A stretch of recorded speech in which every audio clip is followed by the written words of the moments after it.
Joining us now, the other side of the defensive backfield, Tim McTyer. Tim, welcome to Studio B. Hey, thank you guys for having me, man. I'm happy to be here today. What's it like to reminisce with all of the guys, to see them again? You know what, man? It's almost tearful to see guys that you haven't seen in 20 years, and for some of them to still look the same. And it just brings back so many memories to see all of the stuff. All of the new things are here, There was no privileges back then. You were the Smith Field. Right. We had a 50-yard indoor facility. Yeah, it was state of the art in 1951. Straight carpet. So was Sam Boyd Stadium, unfortunately. But, yeah, it's been fun, and we've been talking about how that team was so special in so many ways, and we were teenagers and really grasped onto that team. Not to make you feel old, but kind of. I appreciate it. That cornerback duo specifically of you and Omar. One of the best, if not the best, in BYU history. What was it about the two of you that made it that you could be so successful in '96? We didn't respect nobody. We held each other accountable. We were competitive. We both were offensive players in high school and junior college as well. So I think we kind of understood the game offensively and knew what you were going to do to us. But I think the ultimate, we just didn't respect anybody. And that confidence of not having that respect, not disrespectful, but not respecting them. Yeah. We talked to James Dye earlier and some other players that specifically mentioned your physicality. Like, we see the interceptions from Tim and all the, great pass breakups and whatnot, but the physicality that you brought to that side of the ball. What do you have to tell to a cornerback to make that switch flip on and be like, it's okay to hit people? If you have to tell somebody that he doesn't have to switch, now it's going opposite. You got to tell them not to hit people with the new rules of the game. Mm-hmm. So, you tell a kid to hit somebody and he get fined, you're going to get in trouble. So it's either you have it or you don't. And sometimes it's just going to happen. Like there's no switch of being a hitter and not a hitter. There's no switch from it. So,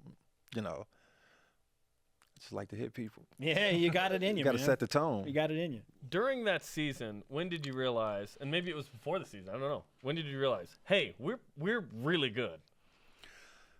I think towards the middle, after the one loss, it was a loss, so you kind of have to start over.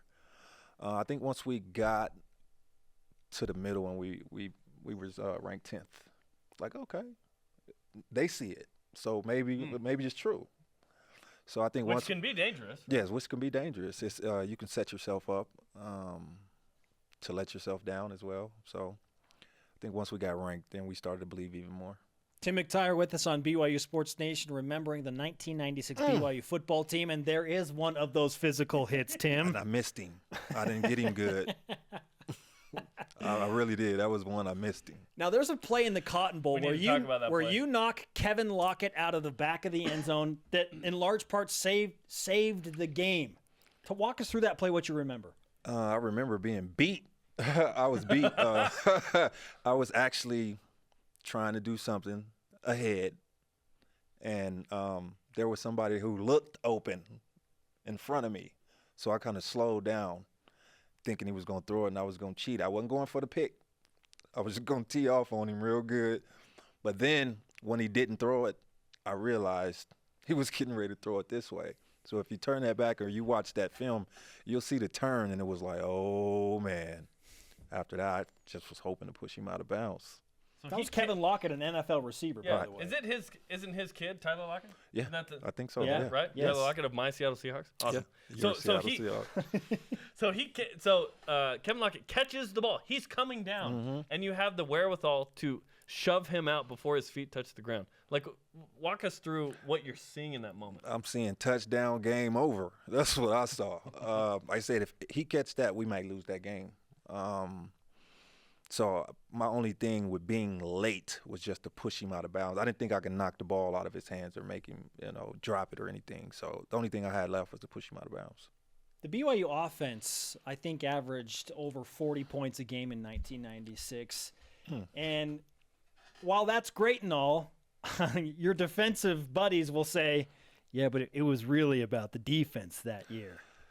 We had our offensive, defensive battles, which is another thing that made us strong. We were competitive versus each other. I know one of the guys mentioned, I think it was Chad, mentioned how Dwayne Buzzard would put the highlights up, and we would always tell him, why no defense up?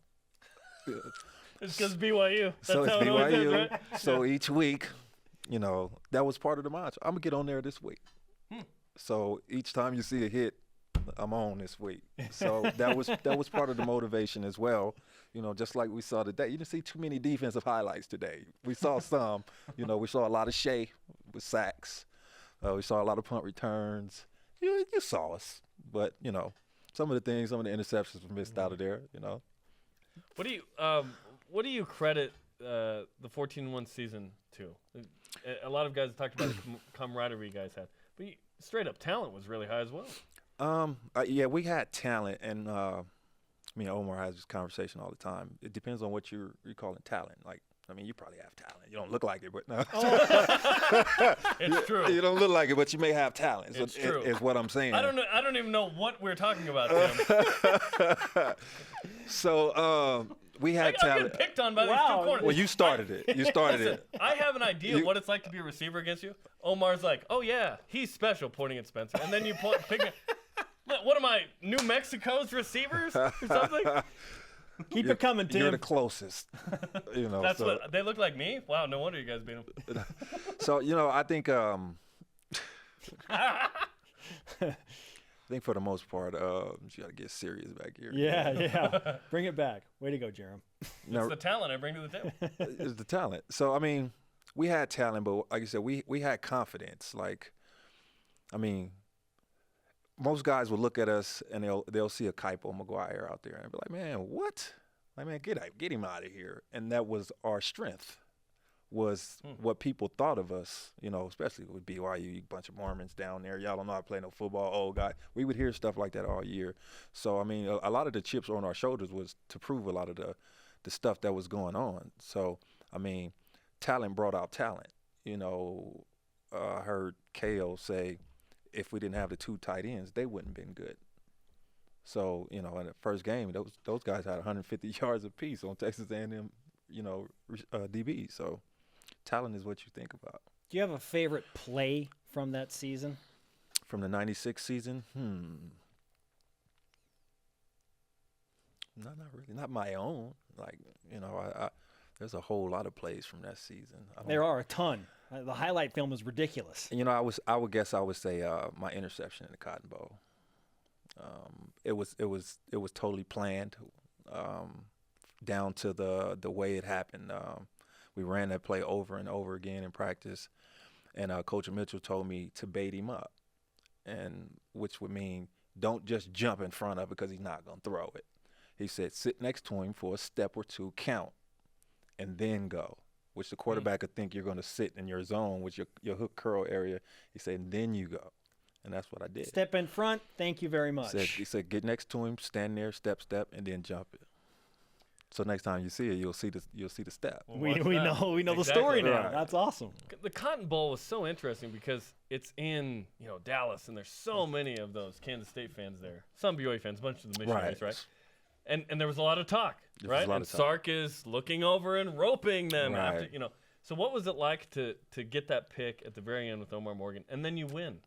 You did it. You won the Cotton Bowl and finished the season. I think for us, we proved it.